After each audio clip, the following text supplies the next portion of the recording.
Assalamualaikum warahmatullahi wabarakatuh.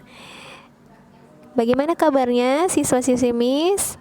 Semoga siswa-siswi Miss tetap sehat dan semangat belajarnya. Amin. Nah, kali ini kita akan melanjutkan materi tentang redox. Jadi hari ini kita belajar tentang redox part 2 ya. Jadi di sini Miss akan mengajarkan materi tentang penggunaan konsep bilangan oksidasi. Nah, sebelumnya kita sudah mempelajari tentang pengertian dan juga konsep reaksi reduksi oksidasi. Nah, terkhususnya di pengertian yang ketiga yaitu berdasarkan bilangan oksidasi.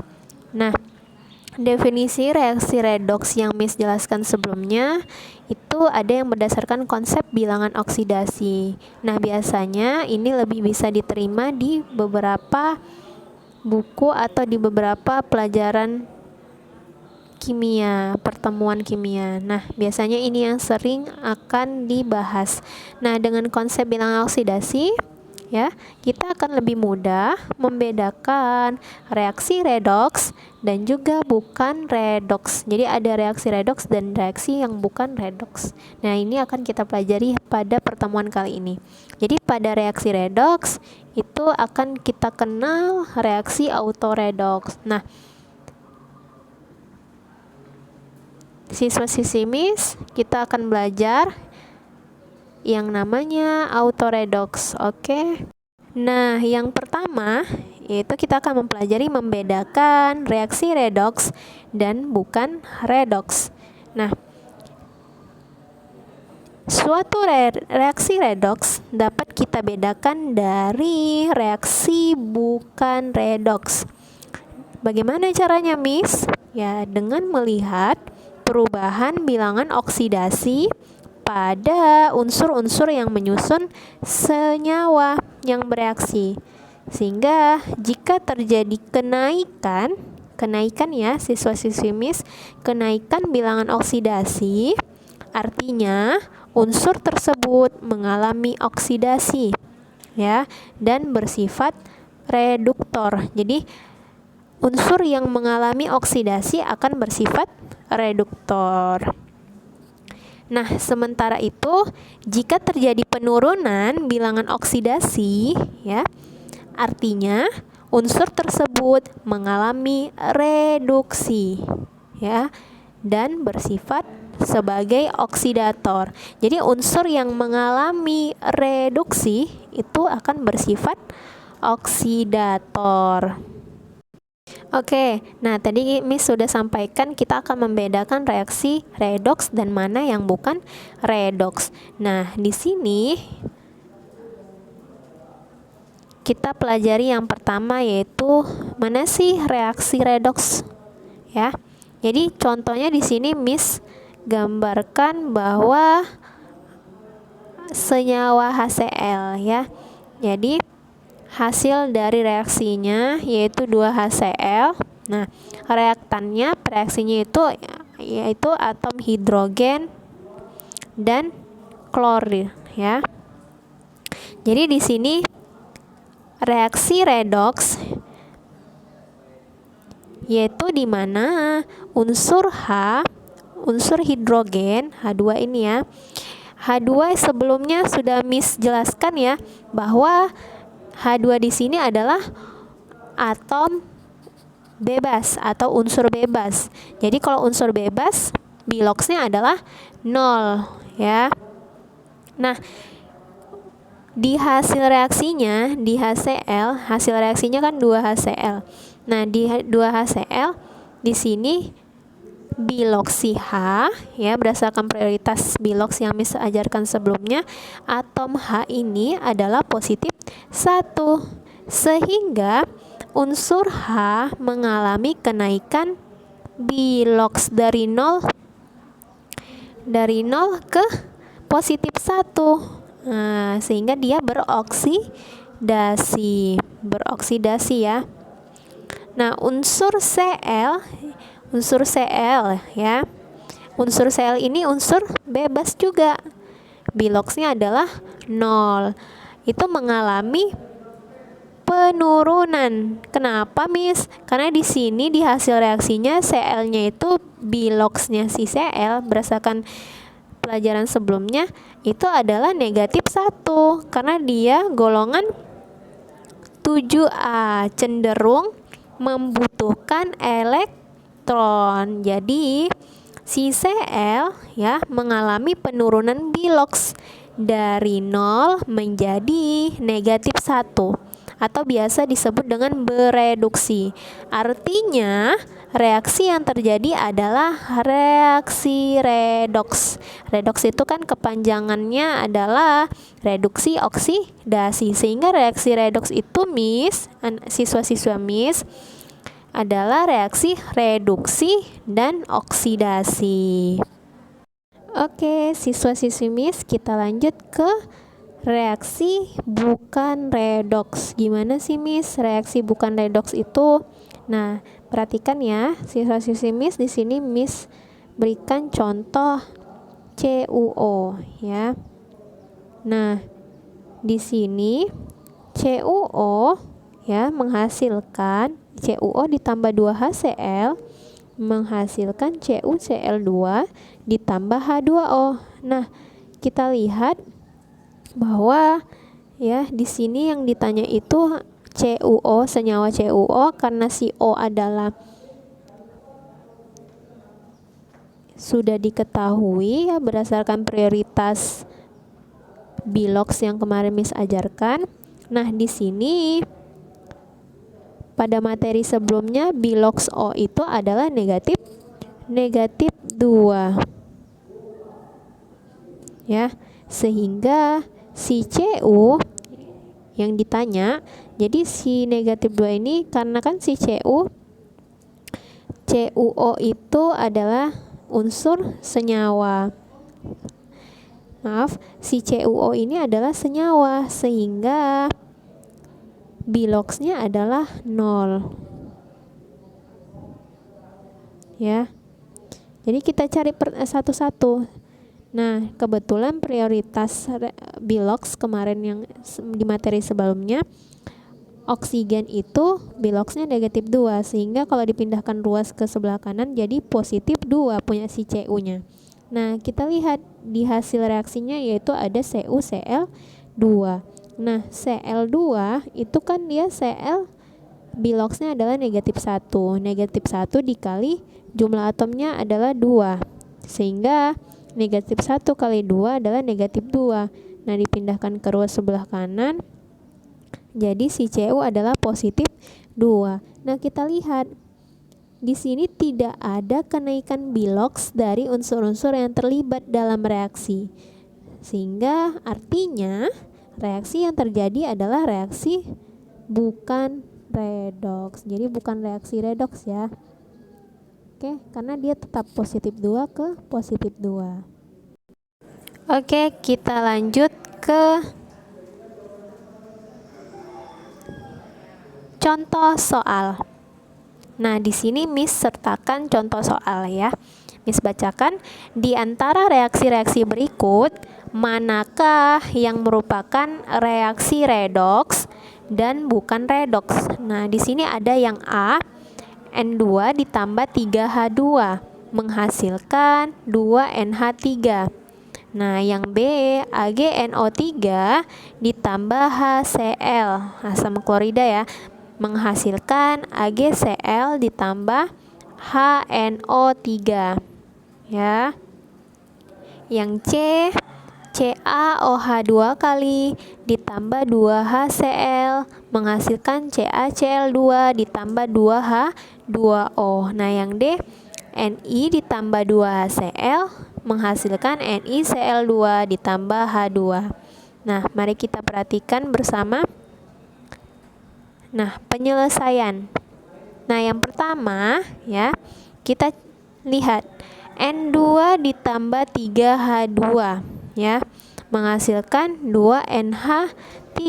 Nah, N2 sebagaimana yang Miss telah sampaikan di materi sebelumnya, N2 di sini adalah unsur bebas sehingga biloxnya adalah 0. ya. Kemudian kita lihat juga si H2. H2 juga unsurnya adalah unsur bebas, yaitu biloxnya adalah 0. Nah, hasil reaksinya di sini yang kita lihat. Nah, kemarin sudah sampaikan bahwa kalau terjadi antara dua unsur yang berbeda dalam satu senyawa, berarti kita lihat dari prioritas biloxnya. Nah, di sini H ya, kita ketahui terlebih dahulu biloxnya, yaitu H adalah positif 1. Positif 1 dikali 3 sama dengan positif 3.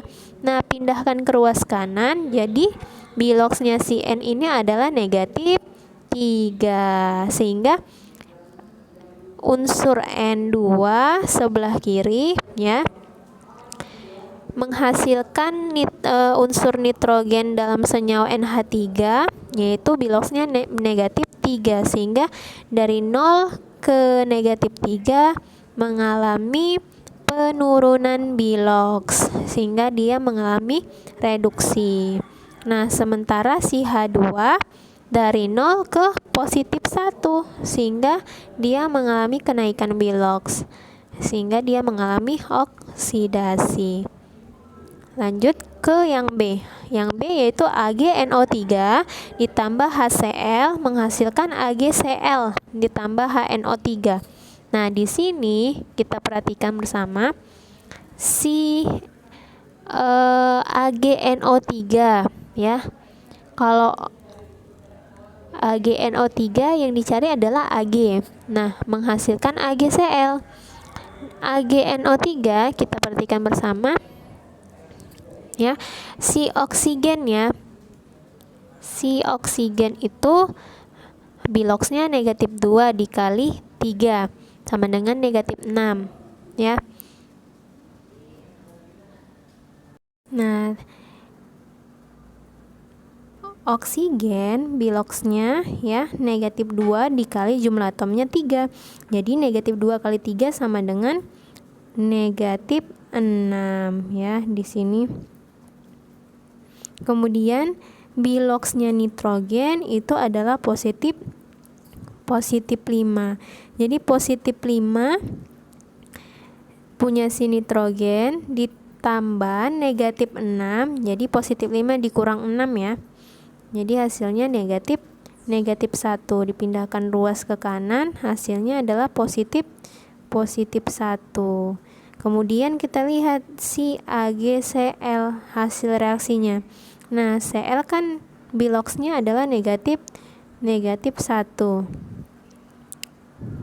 Nah, kemudian dipindahkan ruas sehingga biloxnya Ag adalah positif 1. Positif 1 ke positif 1 berarti bukan redox. Kita lanjut yang C, yaitu CaOH2 kali ditambah 2HCl menghasilkan CaCl2 ditambah H2O. Jadi di sini kita lihat ya, OH sebagaimana yang Miss pernah jelaskan di aturan bilox, OH ini adalah senyawa ya di aturan bilox keempat, yaitu jumlah bilangan oksidasi atom-atom pembentuk ion poliatom ya, itu sama dengan muatan ion poliatomnya. Jadi di sini contohnya adalah OH. Jadi di sini OH adalah biloxnya negatif 1. Negatif 1 dikali 2 sama dengan negatif 2, sehingga si Ca ya pindahkan ruas jadi positif 2. Nah, kemudian hasilnya CaCl2. Cl kan negatif 1. Kalikan 2 jadi negatif 2. Pindahkan ruas jadi positif 2. Sama-sama positif 2 berarti bukan redox. Kita lanjut yang D. Yang D CaOH2 kali ditambah 2HCl menghasilkan CaCl2 ditambah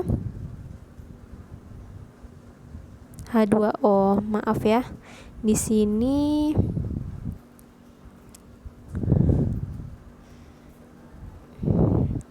yang D itu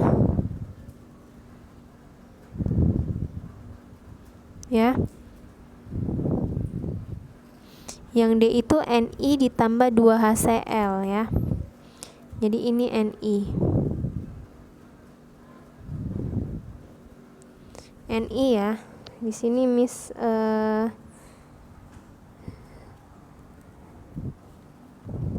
Oke. Jadi Ni ditambah 2HCl ya. Menghasilkan NiCl2 ditambah H2. Oke. Nah, oke, kita perhatikan bersama ya. Ni di sini ya. Ni itu adalah unsur bebas sehingga si Ni ini nikel ya. Biloxnya adalah 0. Kemudian kita lihat di hasil reaksinya. NiCl2. Cl2 itu kan biloksi Cl adalah negatif 1. Negatif 1 kali 2 adalah negatif 2. Sehingga dipindahkan 2 sebelah kanan. Jadi si Ni ini adalah positif 2. Oke, jadi 0 ke positif 2 hasilnya adalah kenaikan bilox. Jadi yang D di sini ini salah ya. Jadi yang D ya, yang D mengalami oksidasi ya. Nah, kemudian kita lihat HCl.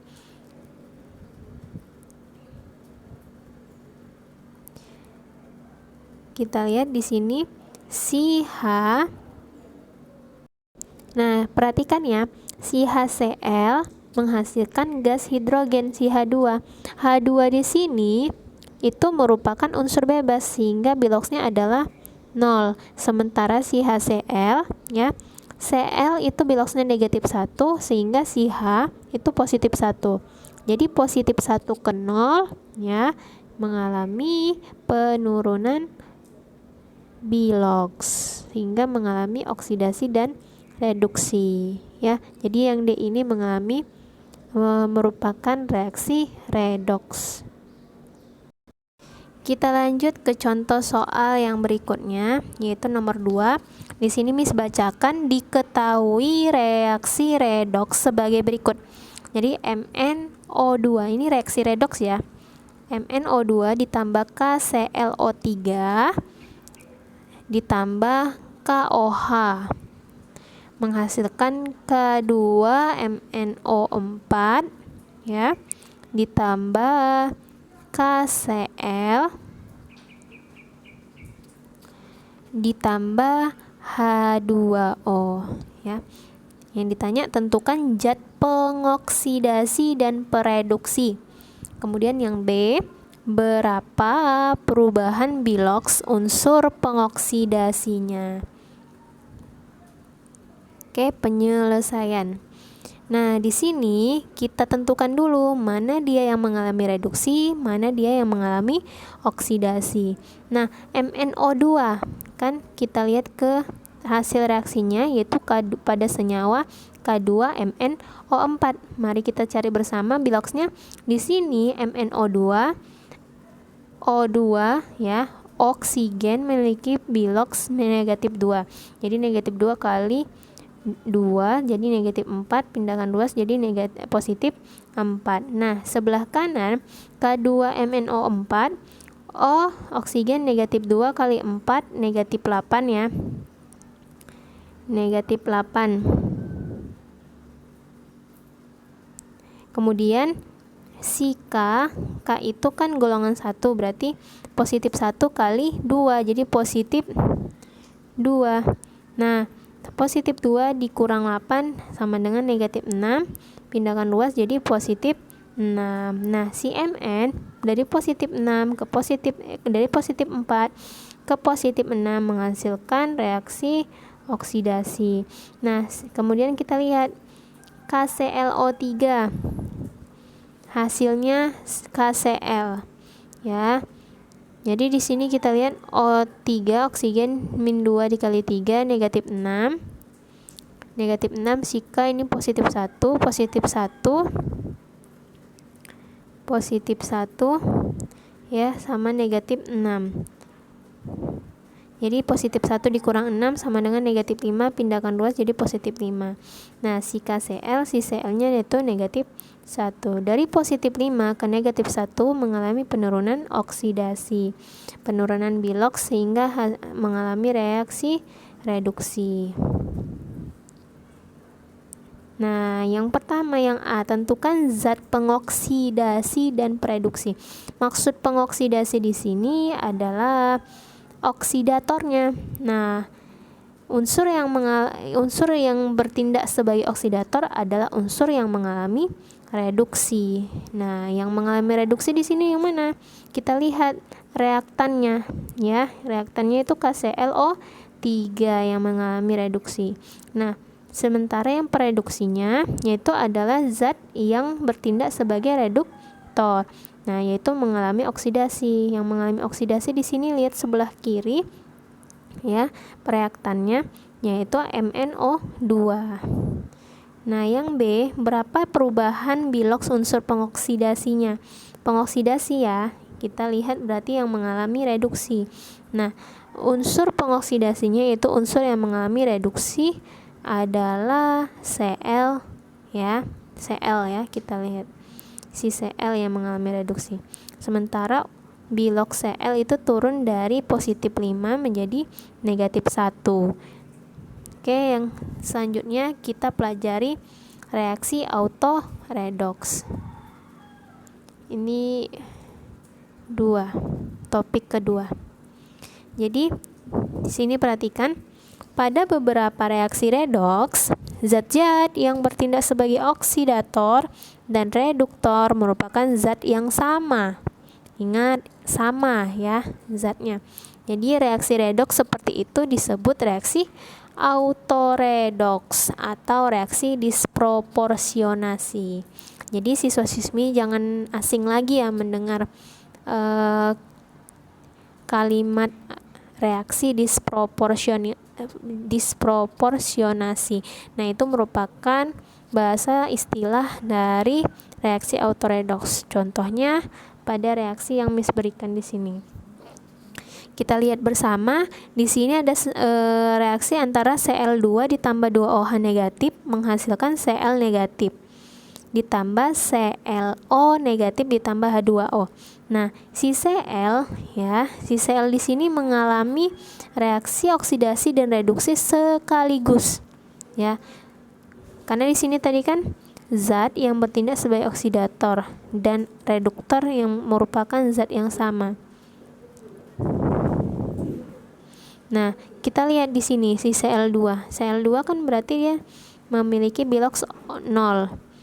Nah, Cl negatif berarti dia memiliki biloks negatif 1. Berarti dari 0 ke negatif 1 mengalami penurunan biloks yaitu reduksi.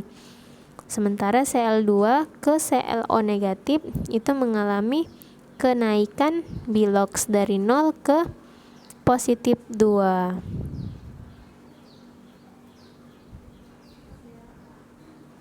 Oke, sebagai pereduksi, maaf ya, si ClO negatif. Berarti ini jumlahnya ya. Di sini negatif 2 sama dengan negatif 1. Di sini si Cl. Jadi si Cl ditambah negatif 2. Negatif 2-nya pindahkan jadi negatif 1 ditambah 2. Hasilnya adalah 2 kurang 1 positif 1. Inilah si Cl-nya. Berarti dari 0 ke positif 1 mengalami oksidasi. Nah, dia sebagai si Cl ini sebagai pereduksi dan sebagai pengoksidasi. Nah,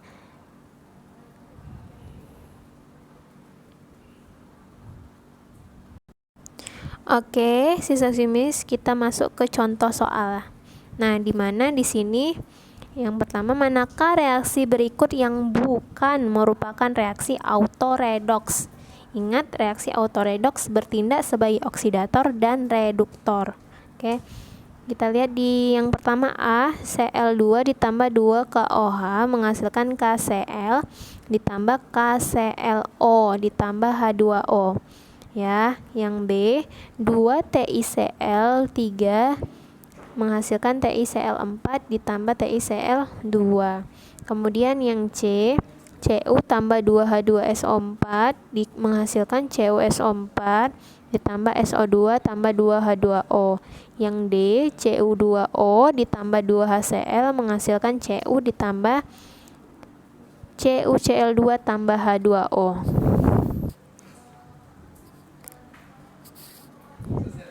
Oke, penyelesaiannya. Nah, yang pertama yang A yaitu Cl2 ditambah 2 KOH menghasilkan KCl ditambah KClO ditambah H2O. Nah, kita lihat di sini dari Cl2, dari si Cl, unsur Cl. Nah, Cl2 kan biloxnya 0. Nah, menghasilkan KCl. Cl-nya KCl di sini yaitu positif 1 karena ya, biloxnya si Cl jadi positif 1.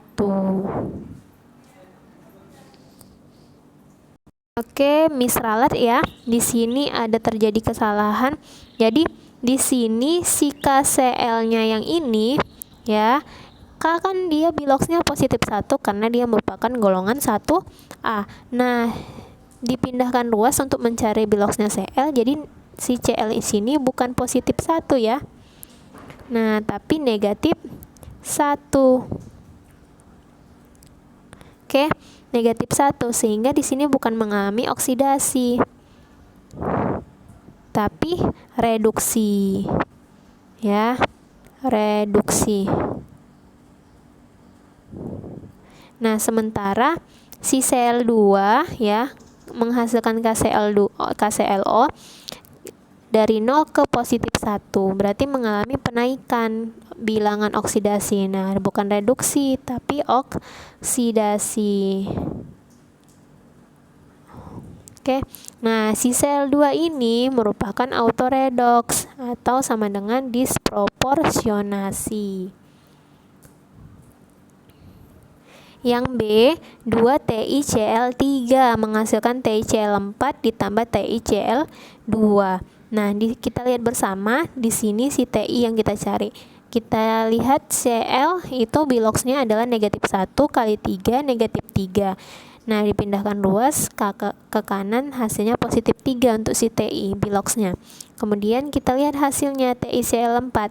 Cl4 berarti Ti-nya positif 4. Dari positif 3 ke positif 4 mengalami penaikan bilangan oksidasi, yaitu oksidasi, mengalami oksidasi. Kemudian TiCl3 ke TiCl2. Dari positif 3 ke positif 2 yaitu mengalami reduksi. Ya, autoredox juga. Nah, yang C, kita lihat Cu tambah 2H2SO4 menghasilkan CuSO4 ditambah SO2 tambah 2H2O. Si Cu-nya unsur bebas ya, ke CuSO4 jadi positif 2 ya, karena SO4 di situ ya, sebagaimana yang sudah Miss ajarkan di materi sebelumnya, jadi memiliki bilangan oksidasi yaitu berjumlah negatif 2 ya. Jadi Cu-nya positif 2. Dari 0 ke positif 2 mengalami oksidasi. Nah, untuk senyawa H2SO4 ya, si SO4 tadi negatif 2. Negatif 2 ya, sebelah negatif 2. Kemudian untuk mencari sulfurnya, Miss ralat untuk mencari sulfurnya, jadi oksigen yaitu negatif 2 dikali 4 negatif 8. Nah, si H itu kan golongan 1A, jadi positif 1 dikali 2 positif 2. Jadi positif 2